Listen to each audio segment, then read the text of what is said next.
Hey guys, this is Matt Wilson. Again, this is my second video. And today I've chosen the Rolling Stones in the 60s to talk about. Hopefully this won't go on for a half hour like my last one.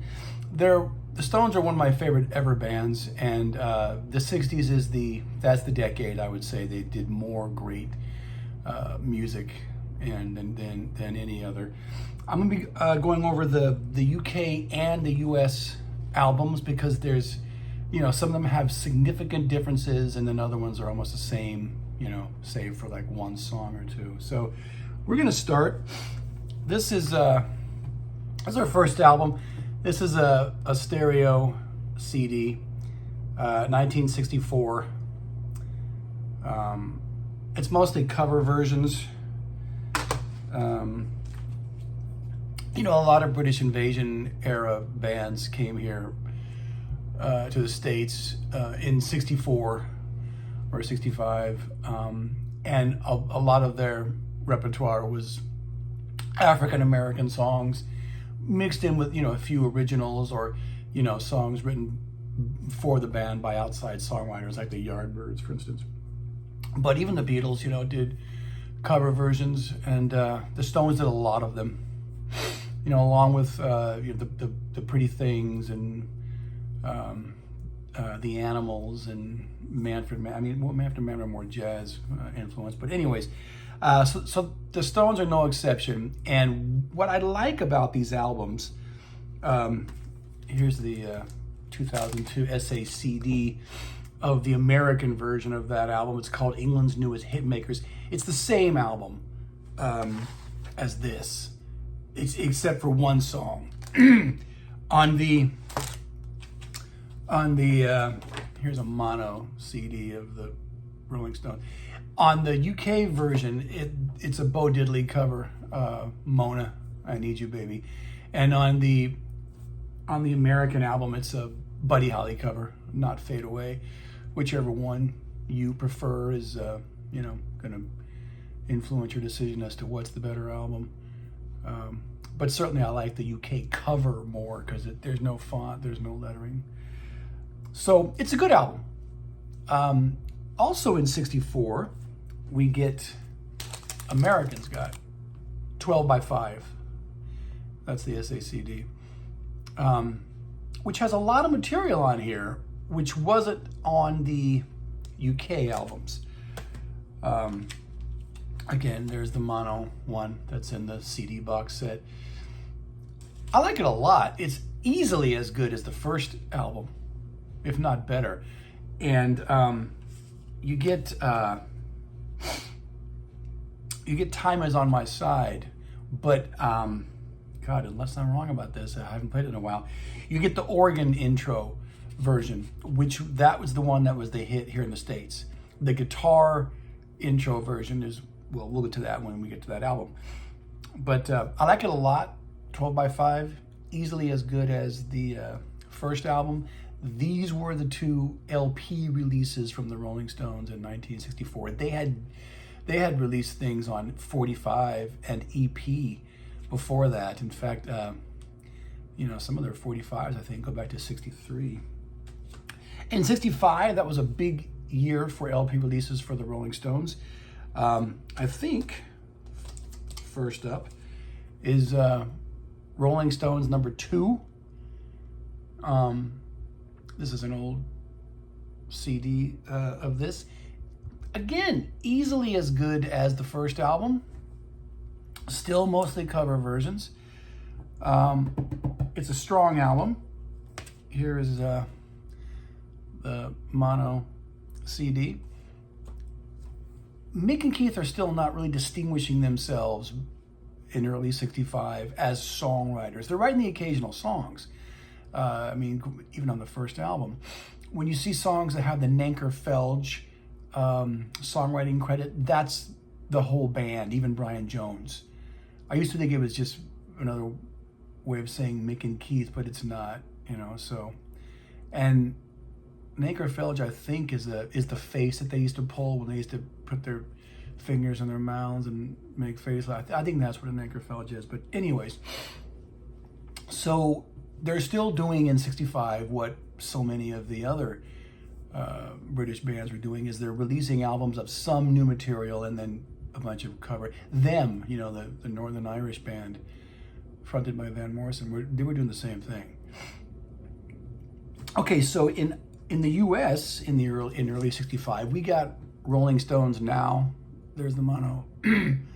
Max, I'm not really showing you guys the back of these, but I mean, you know, you can look up any of these albums online and see what songs are on there.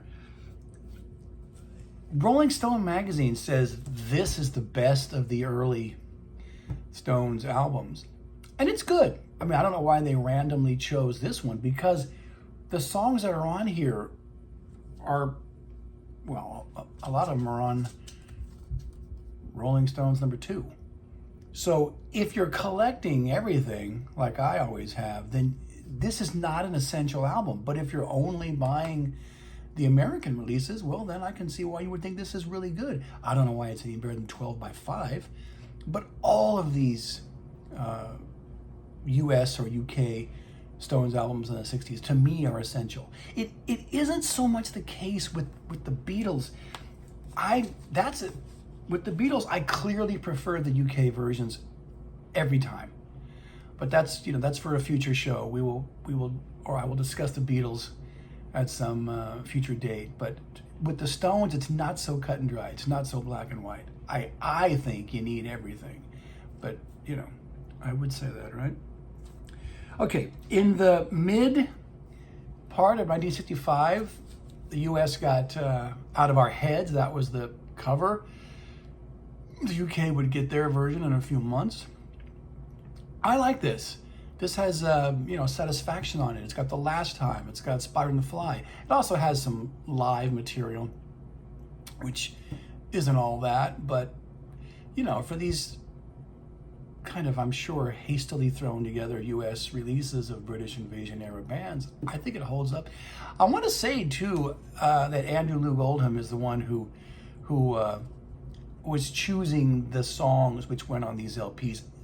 He's written 2 books, neither one of which I've read. I wonder if he addresses that in there. I don't think Mick and Keith were choosing, or any other member of the Rolling Stones, Brian, you know, was choosing what songs went on what releases. I don't think they cared as much. Whereas, again, different with the Beatles, right? UK Beatles albums are exactly as they wanted them to be released. So, like I said, a few months later, the UK got their second album of the year. Their album called Out of Our Heads, same as the US one from a few months earlier, but a much better cover. In fact, I used to have all the early Stones albums in their UK versions, but they were Japanese LP. This is the only one I could find. This is my favorite cover, LP cover, of any early Rolling Stone, probably any Rolling Stones album from the 60s, period. I just love that photograph. So, but is it a better album than the American one? Probably it has a better flow. But the thing about the UK version, because I know people who definitely think it's better than the American one, the highlight of this album, or at least the most famous song to me, is Heart of Stone. Now, Heart of Stone had already been out since 1964 in the States.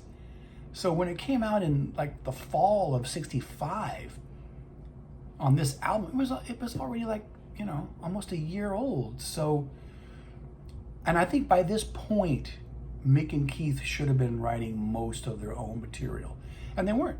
This is another album of, you know, Keith loved his Chuck Berry covers, and Mick loved to, you know, sing blues, R&B. It's mostly R&B, you know. There are not that many out and out blues covers that the Stones recorded or released anyway. So you put a gun to my head, I guess I'm going to say this is better than the US version, but it's close. I mean, you know, it doesn't have Satisfaction the last time on it. All right.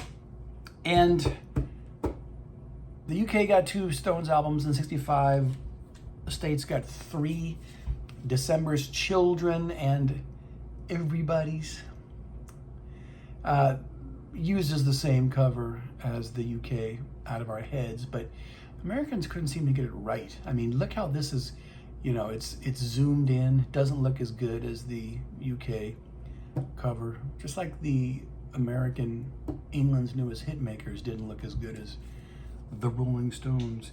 But this album was put down a lot when I was growing up as being like the worst of the American. It's pretty good. I mean, again, I'm trying to think about what's been on here that hadn't been on previous albums. Singing out the song. Well, Get Off My Clouds on here. I'm free. That's on the UK, Out of Our Heads. Anyways, to me, it's another Stones album that you probably should have. I mean, why would you not want to have any of these records? They're all great. In 66, it's much easier to talk about them in terms of their releases because they only released 1 studio album, and that is Aftermath. That is the UK, and this is the US. Now, I grew up with the US version, but when I heard the UK version, to me, that's the better one. It's got more songs. It's the first Mick and Keith album. But when it came out in 1966, you know, John and Paul had already written all of A Hard Day's Night 2 years prior in 1964. So the Stones kind of always seem to be, you know, behind the beat a bit in the race with the Beatles to be, you know, progressive or, you know, whoever did something first. But this, you know, yeah, this is their first great album. There's some songs that probably aren't as good as other ones. I've never really gotten off on the Going Home. It just goes on. It would have been a fine song at 5 or even 6 minutes, and at 6 minutes that would have been a long Rolling Stones song. But you know, over 10, yeah, it does go on a bit. But this is still, the Stones in '66 were kind of like those, you know, mod dandies. Mick always was, but not Keith. Or they weren't so beholden to African American influences that year, and they hadn't really, you know, psychedelic music was kind of like on the horizon, and they kind of dabbled in it in '66, but you know, they wouldn't go full on until Satanic Majesties. So, and there's should get this out of the way since I'm not even showing you guys the SACDs. This is Got Live If You Want It. It's got this little sticker here, but that's not part of it. This is a live album released in the States. In England, they had an EP, which I actually think is better. That was live. But some of those cuts are on, like, say, the US Out of Our Heads. It's okay, you know, it's a lot of screaming girls, and it's kind of like what you'd expect. If you want a mid-60s British Invasion era band live record, get 5 Live Yardbirds. To me, it's not recorded that well, but it's head and shoulders above anything else that I've heard. Okay, so in 1967, we have Between the Buttons. That's a dark one. Here's the US one. Oh no, actually that's the UK one as well. I'm looking at the songs. The US version has Let's Spend the Night Together and Ruby Tuesday, which of course everyone's gonna say, oh, those are great songs. But for some reason, I like the flow of the UK Between the Buttons better. You can get Ruby Tuesday and Let's Spend the Night Together on so many other, I mean, you know, they're on so many Stones comps. I think that they're on Flowers, which we'll get to in a second. So I don't need to have those songs on Between the Buttons. I like Yesterday's Papers and Backstreet Girl being there in place of. So we got Flowers in the States in the summer of '67. Now this is a compilation. There's only 3 songs on here which you couldn't get previously, and one of them is a rather tepid cover of the Temptations' My Girl, which Mick should not be singing that. But you also get Sitting on a Fence and Ride On Baby, and those are good songs. And it's all like 1966 material, I think. There could be a 65 song on here. But it's got this kind of psychedelic cover, so it kind of passes itself off as a psych album, and it does sound like that when you're playing it. Yeah, I don't know that the Stones were really psychedelic in '66, but that's kind of a case for them that they were. All right. Okay, and then toward the end of the year, Their Satanic Majesty's Request. This is the mono CD. You know, I'm just realizing now as I'm telling you guys this that I have an original LP of that in my closet. Oh well, I remember to get you out of our heads, but not. Anyways, when I was growing up, that was considered their worst '60s album. Well, okay, if you believe that the Stones should have never gone psych, and they only did for like half a year or so, I understand why you would think that. But it's not a bad album. Some of the longer cuts do go on a while, but you know, 2,000 Light Years from Home is great. She's a Rainbow. 2,000 Man. I mean, most of the songs that don't go on for long lengths of time are good.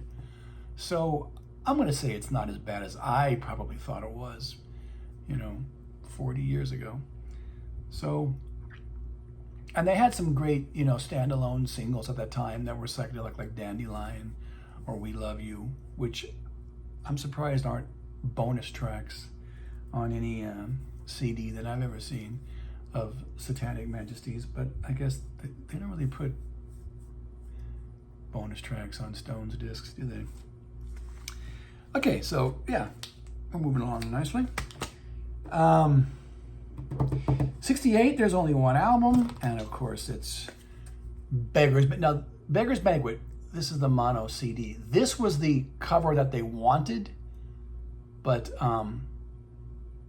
it was never released at the time. We had the standard white cover. I don't know if I have a CD. No, because even the SA CD has the same. It's just a white cover with, Rolling Stones Beggars Banquet. That's the LP cover that was released at the time. It's a great album. It's kind of like an acoustic blues album. Again, I don't know how many of those songs are blue. They're back to doing covers though, Prodigal Son. But that's fine. I mean, when you think about it, the only 60s Stones albums which have no cover versions are Aftermath and Between the Buttons, right? I think, yeah. So, as great as songwriters as Mick and Keith were, and they probably were second only to John and Paul, they did like their covers. Okay, and the mono disc of Beggars Banquet is not true mono. If you get this box set, which I recommend, it is good, whether it's on CD or vinyl. It's a stereo fold down, but it doesn't sound bad. It doesn't sound bad. And lastly, for the 60s anyway, we have Let It Bleed. Now, by this time, Brian's out. He hadn't contributed too much anyway to Beggars Banquet, and he's only on a couple tracks here. And Mick Taylor had been brought in, but I think he's only on a couple tracks too. So this is an album where I think Keith handled most of the guitar duties. It's a great record though. This is a classic. Beggars was a classic. Aftermath is a classic. I think pretty much any Stones album is great. in the 60s, but the only ones I can say are classic in this would be those three. And if you get the mono box set, here's the Stray Cats disc, which rounds up every cut that wasn't on an American or UK album. This cover, by the way, is modeled after the Beggar's Banquet cover. That's the same look and font that they used. And to round up, where's Get Your Ya-Ya's out? Get Your Ya-Ya's, of course, is the live album that came out in 1970. Here's the SACD, but it was recorded on their 1969 tour, so you can count that as, music that they made and recorded in the 60s. It's a great record. It should have been a double. Doesn't hit with the impact that the Who's Live at Lee's does in 1970, but I love it. And also I recommend the Maysles Brothers film Gimme Shelter from that tour, Altamont and whatnot. Okay, so in terms of comps, of course, they had big hits, High Tide and Green Grass, Through the Past Darkly, but what we got in the States in the 70s is Hot Rocks. Hot Rocks came out in, I don't remember now, late 71, early 72. This is the SACD. Here is the 80s stereo CDs, which some people actually preferred. Hot Rocks, there's not a single song on there that I would delete. I know that Europeans or the British seem to prefer Rolled Gold, which came out in 75. It does have more songs on it than Hot Rocks. It also has some songs, though, which I don't consider to be perfection. So I don't have the track list in front of me, but Come On, I think, is the Chuck Berry number. That was their first 45. Whereas, Hot Rocks, I wouldn't delete anything. So, but yeah, whichever one you choose, it's hard to go wrong, because compiling any collection of 60 Stone songs, you're not going to go wrong. Here was more Hot Rocks, which came out the next year, which has a lot of more great material, plus early stuff that was rare at the time. If you put those two Hot Rocks collections together, there probably is not a better compilation or true compilation way to look at the Stones in the 60s. So, one more thing I brought out here. Metamorphosis came out in 1975. It's a compilation of 60s recordings that they did. It's okay. Of all of the 60s Stones albums, if you want to consider this a 60s Stones, it would be my least favorite. But it's got some interesting stuff on here. And,